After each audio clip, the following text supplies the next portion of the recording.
Narito na mga balita sa Mindanao, hatid ni Marlon Palmahil. Sumuko ang isang lalaki sa Pagadian City, Zamboanga del Sur matapos niyang saksakin ang kanyang kapitbahay. Nagtamo ng ilang saksak sa katawan ng biktima. Base sa investigasyon, nag-away ang magkapitbahay dahil sa manok.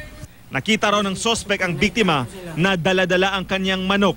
Dito na raw siya nagalit at saka pinagsasaksak ang biktima. Inamin naman ng sospek ang krimen. Sa bayan ng Mahayag, inaresto naman ang isang dating miyembro ng New People's Army na sospek sa pagpatay sa isang miyembro ng KAFGU. Ayon sa pulisya, taong 2012 nang mapatay ng sospek ang biktima.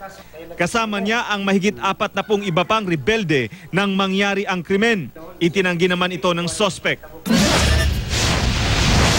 Nasunog ang isang kwarto ng isang boarding house sa Davao City.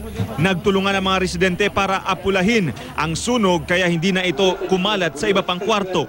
Base sa investigasyon, posibleng ang nag-overheat na electric fans sa kwarto ang sanhi ng sunog. Wala namang nasaktan sa insidente. Inaalam pa ang halaga ng natupok.